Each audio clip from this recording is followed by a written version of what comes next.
You've landed at the 13 Moons Women's Temple podcast with your hosts, Sam and Leela.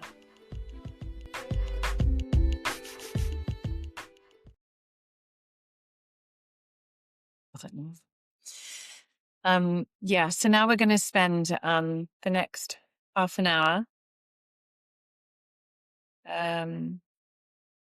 dropping into an observation of the lens on which we're seeing the astrological space weather that's occurring, as well as the energies that are occurring from the numerology of the year as well. So just so that we can really ground ourselves in the point in which we're beginning. So just to really center us where we are in that big picture of things and in the wheel of the year, which I'll just get one so I can show you. It's nice to look at in our beautiful wheel of the year diagram. It's nice just to know where we are at the beginning. So you might not be able to see this perfectly online, but and certainly not with my hair on it. But it's rather nice because what we can see is that this is where we've just come from. So we were at that summer solstice point, and now we are moving through. We've just moved through, and we just went through Lammas or Unasa here, and that's that midpoint before we come to the autumn equinox. So it's really nice to see where we are and just to feel that. So we're beginning here. I think that's important to know because we're beginning towards the end, Yes. which I love just contemplating. And we'll talk a bit about that because it's very important for us here in the Southern Hemisphere. And I talk about this, and I did on Tuesday night, but I think it's very hard for us because the whole world is getting excited about things. And yet we are moving in towards the inward journey. And that is mirrored to us in other aspects as well. So it's just looking at where that is. So, you know, we're on the journey towards the autumn equinox, and we're halfway between as we begin. We just literally had this just over a week ago. Yeah. So now thinking about that, we're going to have a reflection, and online you'll be able to see a picture later. Those of you that are in the room, you can rewatch this and see the picture. We could bring it up on a phone and then pass it around it. I just want to preface that when we're talking about the sky, when we're talking about understanding through the lens of astrology or the planets in the sky, we teach, we look through sidereal astrology or the real sky. So what is literally occurring in the real sky, which is different to tropical astrology, which looks at a fixed map that layers over the seasons of the earth. So if you follow tropical astrology, some of what we're talking about with the real sky may be conflicting to what tropical astrologers are talking about. But it's just important to know that how we're describing it and the mythology that we'll talk about with the characteristics of the zodiac, the characteristics of the zodiac and the characteristics of the planets are fixed. That's what they are. But it might tell a different story than what, you know, tropical astrology might be talking about. So that's just important to know. But this is what is happening in the sky as we are here right now. Yes, this is what's on there. Just going to share. Okay. All right. Can you see that picture okay online? So I took this screenshot last night using the Sky View app. So what we're looking at is a picture of the sky. Now, there's two aspects that I'm going to do Sam and I will do our very best to try and explain this within the space of half an hour. Between the Earth and the Sun, there are 3 planets: Mercury, Venus, and Mars. These are called the personal planets. When we're referring to Mercury, Venus, and Mars, we're referring to the inner landscape of our world and our reality. From the Earth out through the rest of our solar system, we have the outer planets. These are called the generational planets, and those planets relate to generational concepts that affect our lives, that affect our generation, and that affect sort of society over hundreds of years. So when we're looking at how we're talking about the planets, I'm going to attempt to do that in two parts today, the personal planets and then the generational planets, because the generational planets, when we get to it, really help us to understand, or not understand, but they are like a roadmap to understand to what's happening right now in society as a whole. Yeah. So in your life, with your family, in society, and in our collective society, and the beliefs and the habits and the patterns that have been going on for, thousands of years. This is one of the benefits of astrology. We can go to that because just like this is a mirror, this is a relay between each other here in the space. The solar system is in a relay. Our galaxy is in a relay. The universe is a relay. Anyway, it goes out and out and out. And so the subtleties of the energies from out there we feel here, and we're seeing that now because everything is on a giant microscope thanks to the internet. So just to dial this back, what's exquisite about this week is we've started this week, and what's really beautiful about this training is we've actually begun this training not through any design of our own, but just through a magnificent synchronicity with the journey of the Venus gates. Now, I'm not going to talk in great detail about the Venus gates, only to say that the Venus gates is the journey of Venus around the sun and the dance that Venus has with the earth.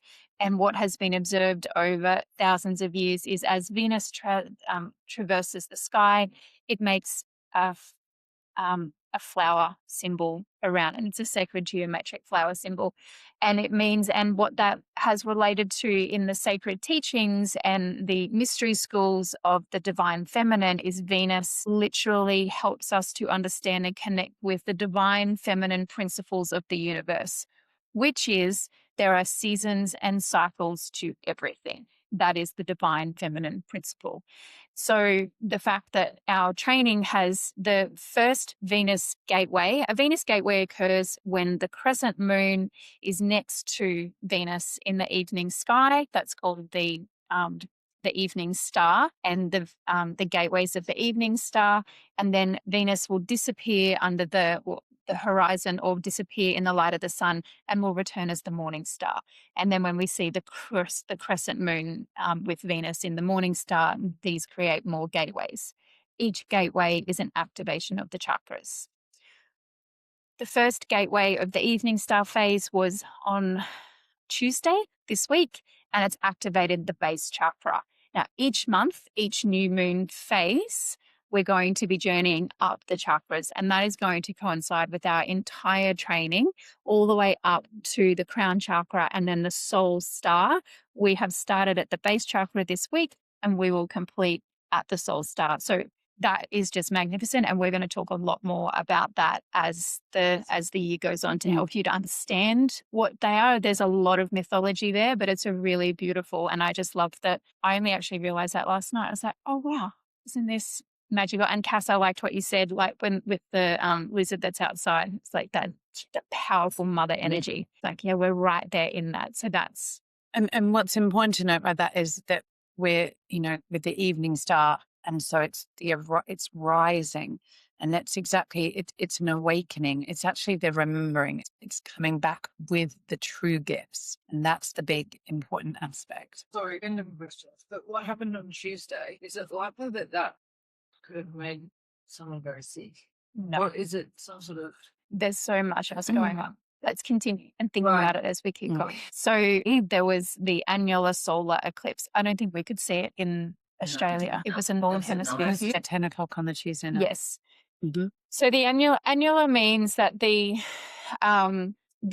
moon passes in front of the sun closer to the earth, which creates the ring around the sun. So not all eclipses are like that. Sometimes the moon is further away from the earth, in which case it covers the sun completely. And that's called the ring of fire. It's sort of, you can probably explain this a bit better than me, Sam. But that the solar eclipses are not time for rituals. They're not time for practicing. They're time for deep reflection. So that that it's erratic energy. That's the whole point of it, an eclipse. And it's erratic because it's reconnecting us to our sort of primal instinct. So if we think about what would have happened before we understood this, if we suddenly lost sight of the moon or we lost sight of the sun, we would have gone into utter panic. Yeah, so we would have thought the Earth's going to end. And so, so then we would have been in that complete state of fear. So when we experience these, it's exactly, even though we have evolved to understand what's happening and we no longer do that. I mean, it's interesting that we're still so mesmerized by it. It's still something that we look at and we're in awe of because it's something we don't fully understand. It's something we can't control. It's happening in our atmosphere and we are beholden to it. So as a result, it makes us actually realize that we don't have control. Which is scary and erratic.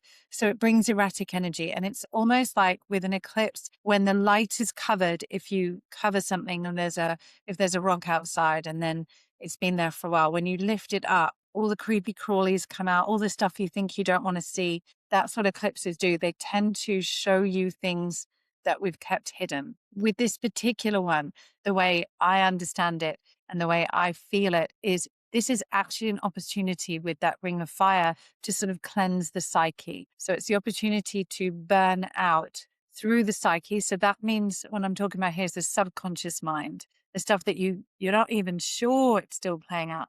But it's this time during the first eclipse, which we've just had. So that's which is basically at the head of the dragon.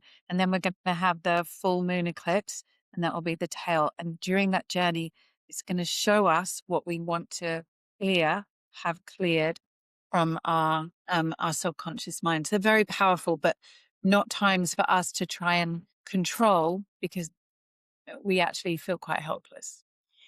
And so that's an eclipse portal. So the lunar eclipse is in 2 weeks. So from Tuesday through to March the 3rd, which is also a Tuesday when we have the lunar eclipse. This is this portal that we're sitting in. Great time to start a training like this because it's going to be really revealing those areas in your life. Like many of you have already articulated what you really deeply want to be done with and where you want to be going. And it's not a time for decision making. It's a time for reflection and really thinking within me, what sits true.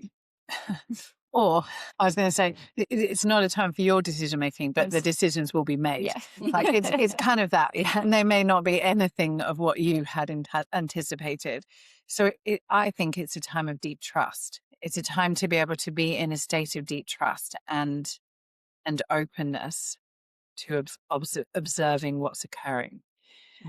So now on the screen, and you'll see this on the recording, currently the moon is in Pisces and Venus is right next to the moon, and you'll see on the picture the moon has got a very faint crescent. So the new moon occurred on Tuesday and we're now in a new moon cycle. So this is the beginning of a moon cycle which has just been eclipsed. So it's a very deep personal journey cycle for this next 28 days. What is just exquisitely fascinating about the way that, sorry guys, I'm going the wrong way. The way the sky is laid out right now is you have Mars, the Sun, Venus, Mercury, the Moon, Saturn, and Neptune behind the Moon, just about in a straight line.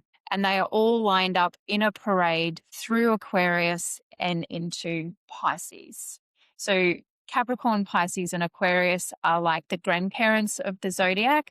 So these are major life themes that have been playing out for a long period of time, or things that you've been working towards your whole life. And all of those personal planets, which we don't have enough time to kind of go into the meanings of all of them, but they are all parading right now. And they've been eclipsed in the big themes of your life. What are this is a great question. what are the themes of your life? Not what are the themes of this year, not what I think might be coming. It's like what has actually been playing out over your whole life, this lifetime. That's when we're dealing with personal planets. Now, from there, I'm just gonna leave that there. I think that's enough for right now. Yeah. We're going to now look at the generational planets. And the generational planets are Jupiter, Saturn. I'm going to go like this. Yeah, Jupiter, Saturn, Uranus, Neptune, Pluto. That's the order from which they move out towards. We look at these planets. So we've got this parade, and then we've got these other major planets either a part of that parade or sitting elsewhere in the zodiac. I want to I'm going to come back to Saturn and Neptune, which are a part of the parade, but they really kind of tell the whole story themselves. I'm going to skip to, so Uranus right now, Uranus is the planet that represents the status quo. It's sort of like is the revolutionary planet. It comes along as the disruptor. It asks you to really think very, very differently about. It's almost like bringing in concepts that just aren't of this time and space. And Uranus is currently sitting in the sign of Taurus. Now, Taurus represents stability, predictability. If you have a Taurian in your life, these are going to be themes that you go, yeah, that is so them. They're solid. They are unshakable. They're like a bull. They're there. You can throw stuff at them, and unless they want to charge, they won't. That's the energy of Taurus. So we have Uranus coming into, or not coming into it, it's there. And Uranus stays in a sign for about 7 or 8 years. And it's there to disrupt the status quo. Now, because it's a generational planet, this is not only of your life, but this is society. These are this is like our generation. What's been the status quo of the Gen X's? What's been the status quo of the Gen Ys, the millennials? It has been shaking things up. And what have we seen? That we've just seen that.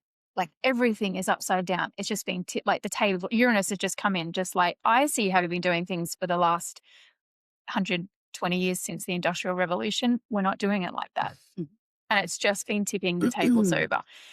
And we can't do anything about that right now because it's a slow burn. This goes for like 7 or 8 years, of which we're sort of like well into that series. The next generational planet that is important to understand is Jupiter, and Jupiter is sitting in Gemini. So this is away from that parade. Can we just, before you... Yes. The other thing I just want to add, which I find really fascinating about this idea of Uranus being in Taurus, is Taurus also is about luxury. Yeah, it's about really sort of living that sense of luxury. They just want all the nice things. And they want to live like that. And I think that's interesting, potentially for our idea of what luxury is. I just want to just leave that there. But it might be a real spin on, what have we perceived as being luxury? Or even, how we've seen people who live a luxury lifestyle. In our generation, we've seen that. And how will that be shifted? Because that's something that is very prevalent for Taurus, is that idea of that, being grounded, but enjoying the good things in life. So what is it that we believe is the good things? And have we got that right? And are we going to have a real reconception of that? Anyway, there we go. Think about that in the relation, how we build our houses, how we organize our society, our food. Yeah. The whole thing. Shopping centers. Where do our clothes come from? That's right. But just the luck. So currently we see it as luxurious to go shopping, as luxurious to have lots of things. What if it's luxurious to have fresh water? What if it's luxurious to have a home? It's like we have gone to this point where we're actually just not really understanding what luxury is. And I think that there might be, with everything that's occurring and the big shakeup and the disruption that we are already starting to see, a kind of slap in the face to wake up and realize Mother Earth is going to say, oh, you guys have no idea You think that Kmart is a luxury. Literally, my fresh water is your luxury. And you are totally taking it for granted and destroying it. I know. Well, let's get, yeah. Mm. Okay. So, Mm. the next planet that is very important to understand is Jupiter. So Jupiter stays in the in each constellation, each zodiac, approximately 1 year. Jupiter is the biggest planet of our solar system, and so the energies that we relate to personally, and then also in the bigger scheme of things, is it is about expansion. It's about the bigness. It's about the loudness. It's about the all. It's about the more. How big can you be? How loud can you be? How much can you have? Gemini represents the twins, the polarizing, there's one, but there's two, so there's separation. Gemini is also governed by air. It's a very airy, very mental mind sign. So we've got this bigness that is sitting there, and it's right now, and it will be here for quite a few more months, is this expansion of the mind. It's expansion of information. It's information overload. It's like more, more, more. How much more?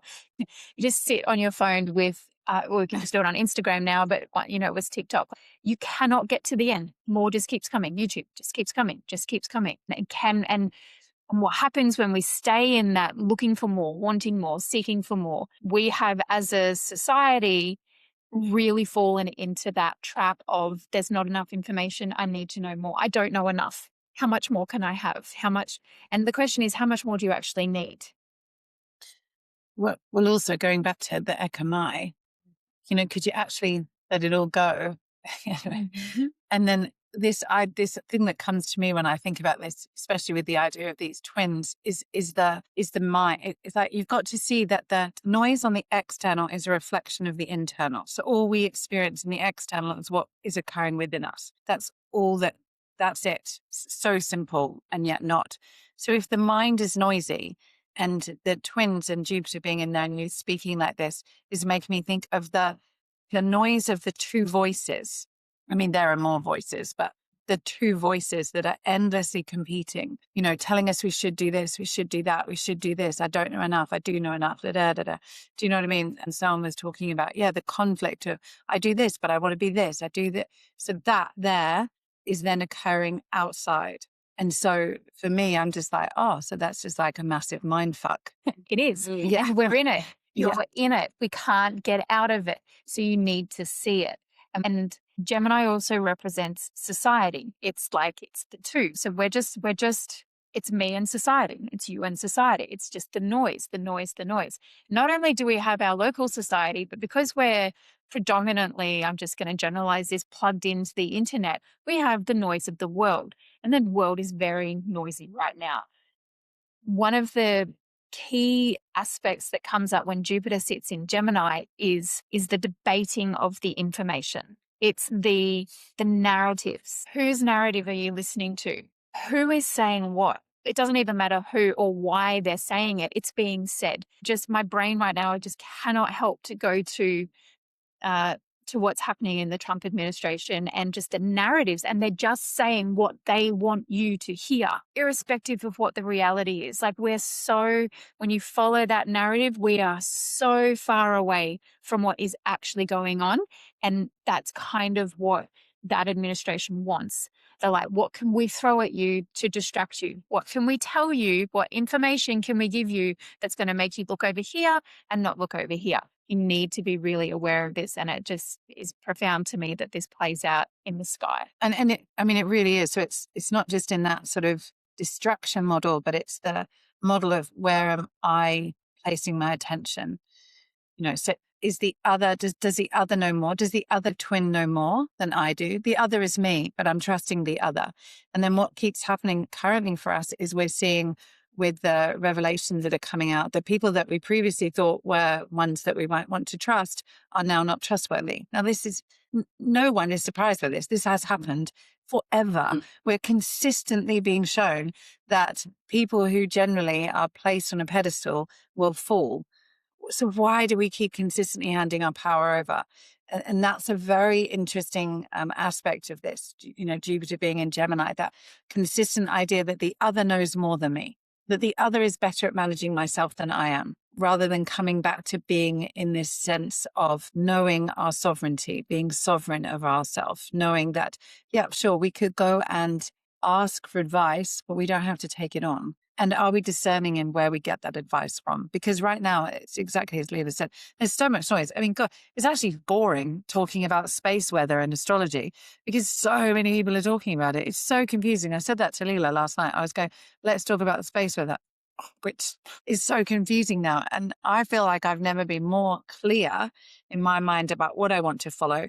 But it's actually become so noisy now with so many different opinions and everything being thrown at you, that everyone is just like, I don't know, saying everything, but no one really knows. Yeah, that's my take on it. And just to put context as to why we're also dragging you through what we think, Yeah. it's to give you the archetypes, to give you the keys that have lasted through time so that you can look to the sky and so that you can discern for yourself what you need. It's don't take what we say today as gospel. We're really trying to demonstrate how you can take the mythology, how you can take the symbolism, how you can take what you can see with your eyes to the best of your ability, and how you can form your own opinions, decisions, beliefs, what have you. Okay. And I also just want to say, just with this, that can feel like a lot. And if you're anything like my husband, who is just addicted to American news, he gets really overwhelmed by these suggestions of what, is happening on a mass human level is really to awaken you to see what you can see so that you can be discerning in the choices that you make. We don't need to stay swept up in what Jupiter and Gemini means for, I don't know, governments and societies and whatever. You can see that, go, oh, I can see that playing out, or maybe you can't, and you're like, yeah, I'm just going to do something else. But it's so that you can make your own choices about where you want to put your energy. You go, yeah, that feels like shit. I'm just actually going to put my phone down and go outside in the garden. That's what we want to empower you to start to do this year, is have that sovereignty to make your own choices, to not stay swept up in the narratives, because they're not going anywhere, which I'll explain why. So, okay. Sorry, let's come back. Now, that's our altar here. Yeah. Oh, yeah, Vedle. This is our altar this morning for everyone online.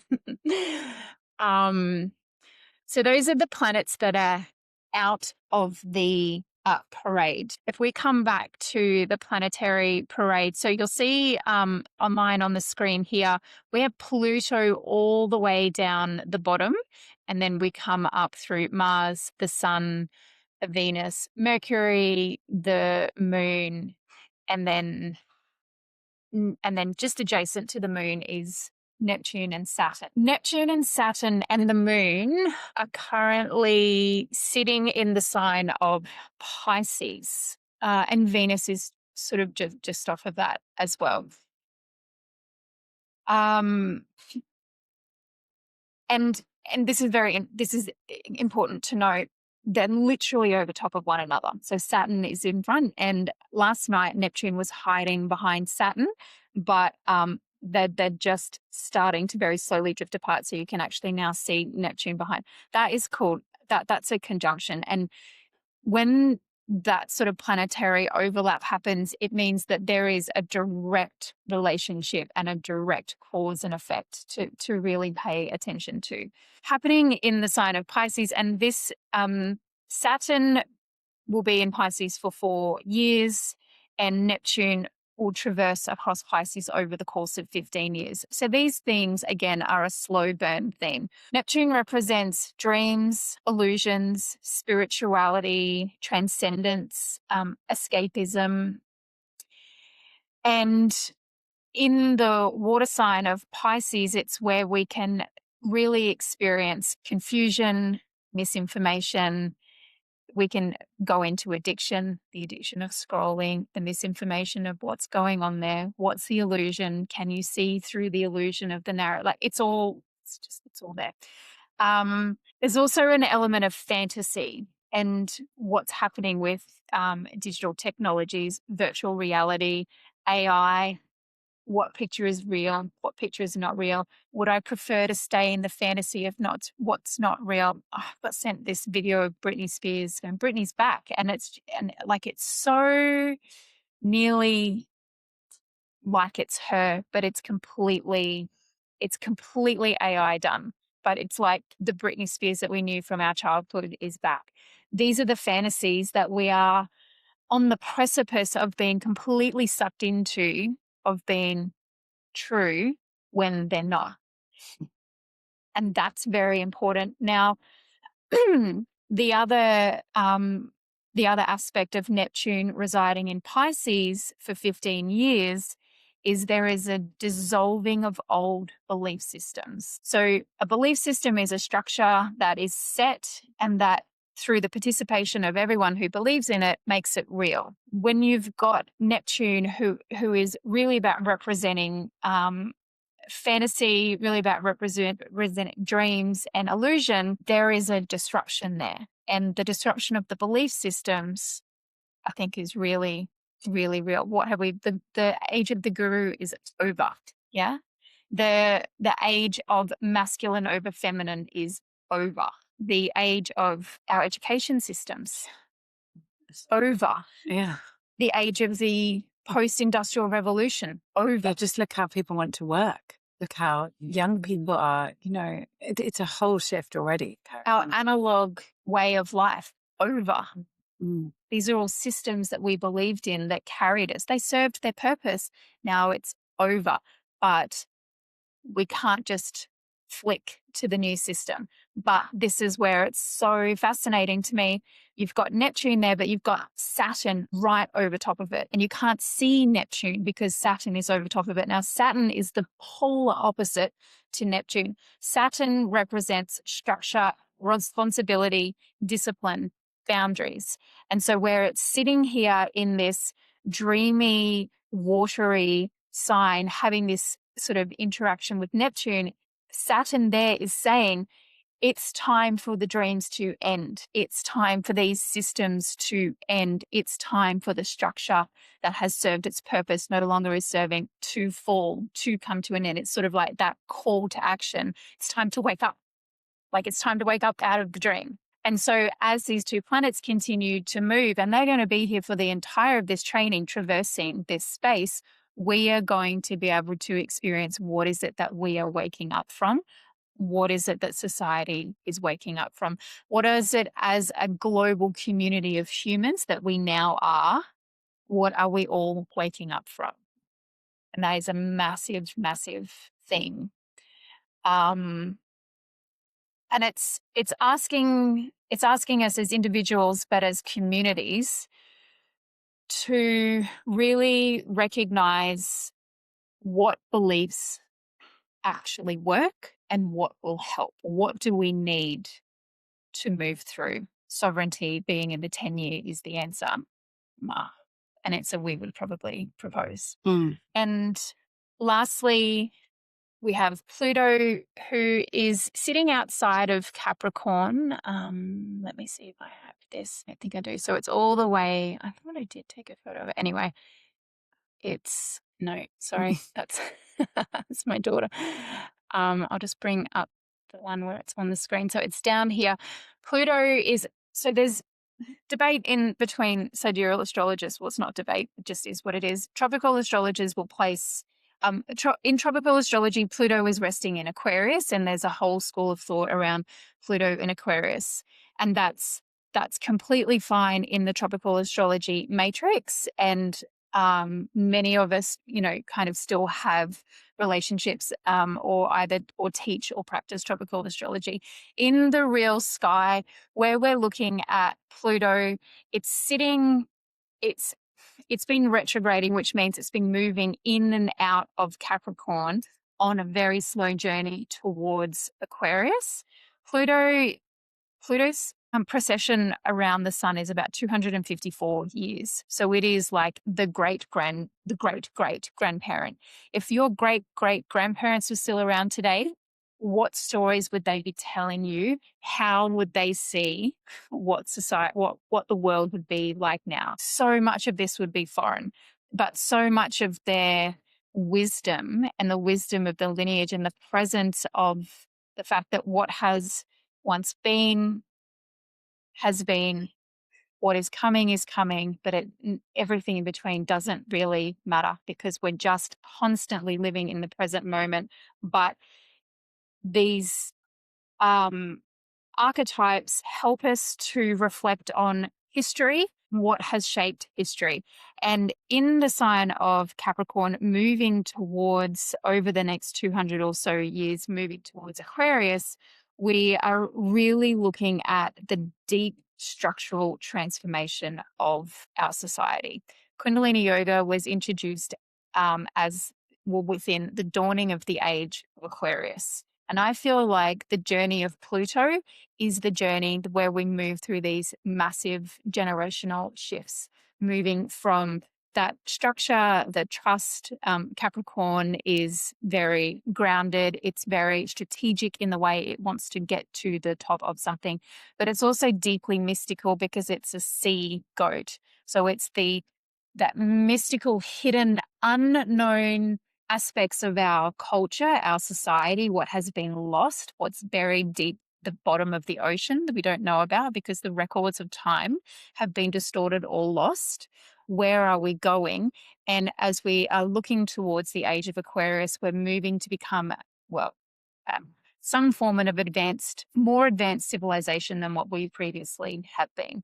And so Pluto sitting there sort of in that transitional place means in our lifetime, it's unlikely we will see it, but it's very important that we are participants in anchoring those codes. That's all I want to share on that right now, which is a lot, I recognize. And please don't feel like if you didn't get all of that, the recording is there. These planets aren't going anywhere, so we will continue to reflect on these themes over the course of this year. Because I think as well, what's important to note is that right now, this is important. So in terms of this sort of year, this is important. We are all paying more attention to what's happening in a sort of from astrology and in terms of even just the way a number of people are talking about the shift of the Chinese New Year and all these things. People are, and that's why you're called to train. And that's actually why you're called to share, because people are starting to need this type of help rather than the traditional sort of, doctors and medicine that we've seen in the past. And so, to be honest, it's really important to grasp this as much as it is to grasp the teachings of Kundalini Yoga, because what we can tell you is that the two are intertwined. And when we look through the teachings and have forever been studying in this way, they are constantly referred to. And so when you understand it, it means that you can really use the technology of this yoga to assist with where we are at and meet people so that you have a deep knowing and understanding, which is why all this sounds like a lot, but it's good stuff to go back and listen to again and then explore yourself. Don't just take what Leela said or I said. Go and do your own research. Just go and actually Google, what does Uranus mean? And then take it from there. So then do you understand, study, start to have an understanding of that so that you can look up to the sky and start to go, oh, look, that's occurring. That's there. That's what I'm experiencing. That is how we get back to sovereignty. So we listen to someone, and this is important in our world right now. We have to fact check because we can't just trust anything. So you can't just go to ChatGPT and say, hey, tell me about this, because you need to fact check it, because it could be that it's not telling you exactly the truth. So we want to be aware of not sort of buying into the illusion, by, teaching ourselves illusionally, which is possible quite easy to do. Okay, so we're going to pause for lunch. We're going to pause now. It's 8 minutes past 1, so we'll come back at 20. Are we having half an hour?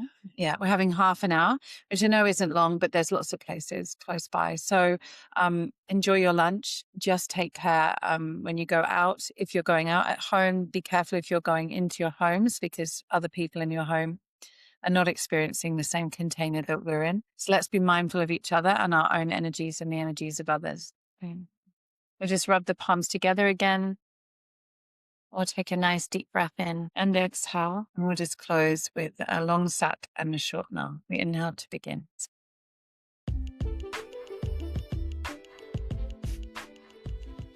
Thank you for taking the time to be with us on this podcast episode.